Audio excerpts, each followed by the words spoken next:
Continues to push to raise taxes on millionaires and billionaires. Tax hikes expected to be part of President Obama's new jobs plan when it's revealed sometime after Labor Day. Joining me now, David Selig of Selig & Associates, specializing in tax strategy. Millionaires and billionaires, David, or will maybe a few 100,000 heirs be also included in the mix? Absolutely. I think the president's rhetoric to make millionaires and billionaires pay their fair share is really empty noise.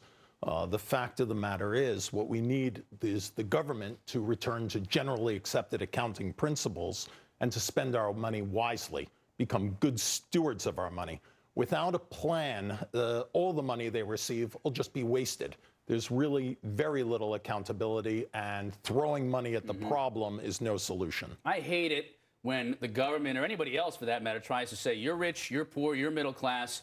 But you know, Warren Buffett, he is rich. We know that. There's no gray area there. He's a billionaire. But he says, look, we can pay more taxes. But can the small business that makes $400,000, $500,000 is putting all that money back in to try and grow the business? Is it fair for the government to say you're in the same boat as a billionaire or even a millionaire? I don't think you can compare the two. It is not fair. And I read Mr. Buffett's op-ed piece, and unfortunately, he sounded somewhat befuddled.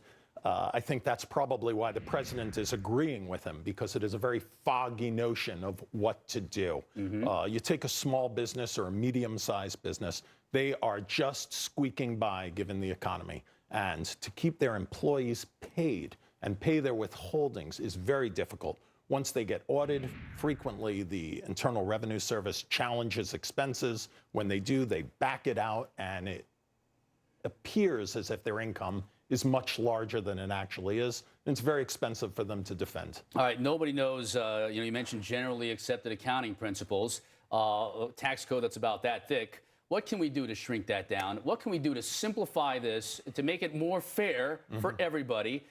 For the millionaires and billionaires who maybe aren't paying as much taxes as they should, let's get them paying the taxes, but let's sort of simplify this whole thing. Can it be done? Yeah, first of all, the millionaires and billionaires are paying a lot more taxes than the regular everyday people. It's a fallacious equation to say a billionaire only pays 17% of their income, whereas a carpenter pays 31%. There's a lot more money we're talking about that's coming in. Additionally, the Internal Revenue Code actually works. We don't want to necessarily simplify it so everybody could understand it. Can you imagine if you needed to understand brain surgery before you had a tumor removed? This is coming from an accountant. I can tell. So they dumb it down. Right. Okay, and now we all understand it, but we all fail.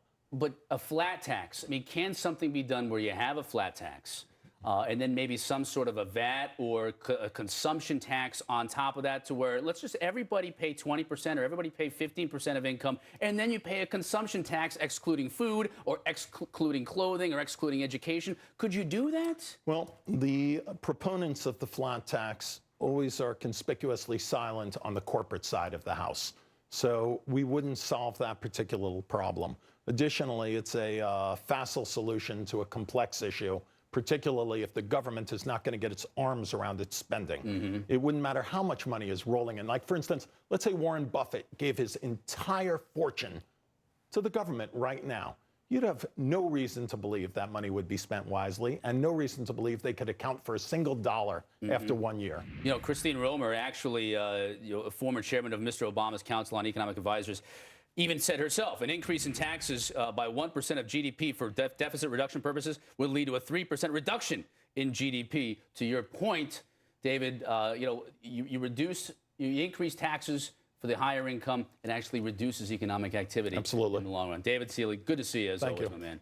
And check out those TV commercials, by the way, if you hadn't, for David Siegel here locally. Awesome. All right, coming up next, a salmonella outbreak spreading tonight. We'll have the details, plus a bizarre deadly illness caused by brain-eating amoebas has killed 3 people. Our own Dr. Manny Alvarez investigates, coming up. And then later on, the debt ceiling still rearing its ugly head as Nancy Pelosi is berated by her own constituents in her own backyard. The A-team just around the corner.